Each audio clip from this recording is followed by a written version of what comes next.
इस समय हम बिहार के काराकाट में हैं और आइसक्रीम खा रहे हैं क्योंकि तापमान जो है बाहर 42 डिग्री सेंटीग्रेड तक पहुंच गया है।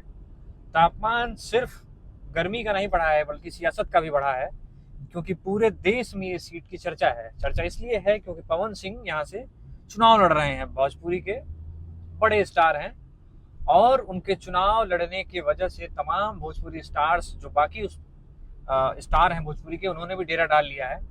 मामला बेहद दिलचस्प है, लेकिन उससे दिलचस्प आइसक्रीम भी है, क्योंकि बिहार में ये बेहद सस्ती है। हमारे यहाँ अगर आप इस तरह की आइसक्रीम खाएंगे तो आपको कम से कम 15 से 20 रुपए या 25 रुपए खर्च करने पड़ेंगे। यहाँ पर मुझे सिर्फ 5 रुपए में मिला है और स्वाद भी उसका बहुत बेकार नहीं है, अच्छा है 5 रुपए के हिसाब से।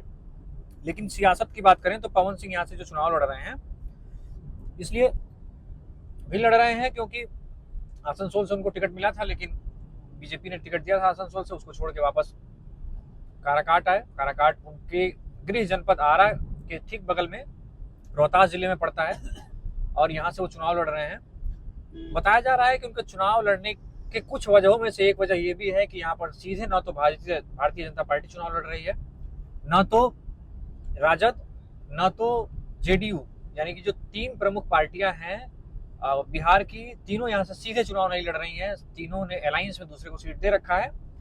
ये भी वजह है कि यहाँ पर चुनाव लड़ रहे हैं, यानी कि आप कह सकते हैं बैलेट पेपर जो चुनाव ईवीएम होगी उसमें ना तो कमल का निशान होगा, ना तो पंजा का निशान होगा, ना तो तीर होगी और न ही यहाँ पर लालटेन होगी। इसका फायदा पवन सिंह को मिलेगा, ऐसा कुछ लोग बता रहे थे। हालांकि जमीन पर मुकाबला थोड़ा अलग है।